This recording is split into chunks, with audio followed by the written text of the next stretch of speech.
Hello everyone, welcome to my YouTube channel. ಇವತ್ತು ನಾನು ತೋರಿಸ್ತಾ ಇರುವ ರೆಸಿಪಿ ಚಿಕನ್ ಗಿಝರ್ಡ್ ಮತ್ತು ಹಾರ್ಟ್ ಫ್ರೈ. ಈ ರೆಸಿಪಿ ತುಂಬ ಸ್ಪೈಸಿ ಮತ್ತು ಟೇಸ್ಟಿಯಾಗಿ ನಿಮಗೆ ಸೈಡ್ ಡಿಶ್ ಆಗಿ ಕೂಡ ಯೂಸ್ ಮಾಡ್ಬೋದು ಅಥವಾ ರೈಸ್ ಜೊತೆ ತಿನ್ನಲಿಕ್ಕೆ ಕೂಡ ತುಂಬ ಟೇಸ್ಟಿಯಾಗಿರುತ್ತೆ. ಇಲ್ಲಿ ನಾನು ಈ ರೆಸಿಪಿ ಮಾಡೋದಕ್ಕೆ ಅರ್ಧ kg ಗಿಝರ್ಡ್ ಮತ್ತು ಅರ್ಧ kg ಹಾರ್ಟ್ ತಗೊಂಡಿದ್ದೇನೆ.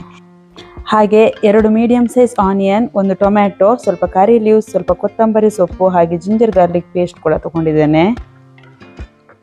ನಾನಿಲ್ಲಿ ಚಿಕನ್ ಗಿಝರ್ಡ್ ಮತ್ತು ಹಾರ್ಟನ್ನು ಅರಶಿನ ಮತ್ತು ಉಪ್ಪು ಹಾಕಿ ಚೆನ್ನಾಗಿ ವಾಶ್ ಮಾಡಿ ಇಟ್ಕೊಂಡಿದ್ದೇನೆ. ಅದಕ್ಕೆ 1 ಟೊಮ್ಯಾಟೊ, ಜಿಂಜರ್ ಗಾರ್ಲಿಕ್ ಪೇಸ್ಟ್, 2 ಚಮಚದಷ್ಟು ಚಿಲ್ಲಿ ಪೌಡರ್, 1 ಚಮಚದಷ್ಟು ಕೊತ್ತಂಬರಿ ಪೌಡರ್, 1 ಚಮಚದಷ್ಟು ಕಾಳು ಮೆಣಸು ಪೌಡರ್, ಅರ್ಧ ಚಮಚದಷ್ಟು ಸೋಂಪು, ಅರ್ಧ ಚಮಚ ಗರಂ ಮಸಾಲ ಪೌಡರ್, ರುಚಿಗೆ ತಕ್ಕಷ್ಟು ಉಪ್ಪು, ಸ್ವಲ್ಪ ಬೇವ್ರೆ, ಎಣ್ಣೆ ಹಾಗೆ ಸ್ವಲ್ಪ ನೀರನ್ನು ಹಾಕಿ ಚೆನ್ನಾಗಿ ಮಿಕ್ಸ್ ಮಾಡಿ. ಅರ್ಧ ಲೆಮನ್ ಕೂಡ ಆ್ಯಡ್ ಮಾಡ್ಬೋದು, ನನಗೆ ಮರ್ತೋಯ್ತು ಅದಕ್ಕೆ ನಾನು ಆ್ಯಡ್ ಮಾಡಲಿಲ್ಲ. ಇಷ್ಟನ್ನೆಲ್ಲ ಚೆನ್ನಾಗಿ ಮಿಕ್ಸ್ ಮಾಡಿ ಕುಕ್ಕರ್ ಮುಚ್ಚಳ ಮುಚ್ಚಿ 2 ರಿಂದ 3 ವಿಶಿಲಷ್ಟು ಬೇಯಿಸಬೇಕು. ಇವಾಗ ಒಂದು ಪ್ಯಾನ್ ತಗೊಂಡು ಅದಕ್ಕೆ 2 ಟೇಬಲ್ ಸ್ಪೂನಷ್ಟು ಕೋಕೋನಟ್ ಆಯಿಲ್, 1 ಟೇಬಲ್ ಸ್ಪೂನಷ್ಟು ತುಪ್ಪ ಹಾಕಿ ಬೇವ್ರೆ ಮತ್ತು ಇಲ್ಲಿ ತೋರಿಸಿದ ಹೋಲ್ ಸ್ಪೈಸಸ್ ಆ್ಯಡ್ ಮಾಡಿ ಮತ್ತು ಕಟ್ ಮಾಡಿಟ್ಟಂಥ ಆನಿಯನನ್ನು ಆ್ಯಡ್ ಮಾಡಿ ಚೆನ್ನಾಗಿ ಫ್ರೈ ಮಾಡಬೇಕು.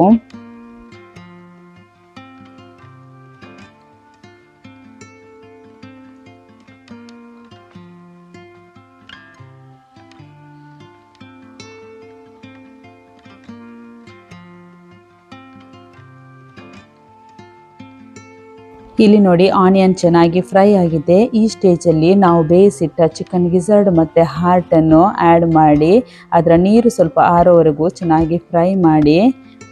ಗ್ರೇವಿ ನಮಗೆ ಬೇಕಾದ ಹದಕ್ಕೆ ಬಂದಾಗ ಸ್ವಲ್ಪ ಬೇವ್ರೆ ಮತ್ತು ಸ್ವಲ್ಪ ಕೊತ್ತಂಬರಿ ಸೊಪ್ಪು ಹಾಕಿ ಚೆನ್ನಾಗಿ ಮಿಕ್ಸ್ ಮಾಡಿ. ಕೊನೆಯದಾಗಿ ಅರ್ಧ ಸ್ಪೂನಷ್ಟು ಪೆಪ್ಪರ್, 1/4 ಸ್ಪೂನಷ್ಟು ಸೋಂಪು, ಒಂದು ಅರ್ಧ ಲೆಮನ್ ಹಾಕಿ ಉಪ್ಪು ಬೇಕಾದರೆ ನೀವು ಆ್ಯಡ್ ಮಾಡ್ಬೋದು. ಈ ಸ್ಟೇಜಲ್ಲಿ ಇವಿಷ್ಟನ್ನು ಆ್ಯಡ್ ಮಾಡಿದ ನಂತರ ಕೊನೆಯದಾಗಿ 1 ರಿಂದ 2 ನಿಮಿಷದಷ್ಟು ಬೇಯಿಸಿ. ಇವಾಗ ನಮ್ಮ ಚಿಕನ್ ಗಿಝರ್ಡ್ ಮತ್ತು heart fry ready to taste.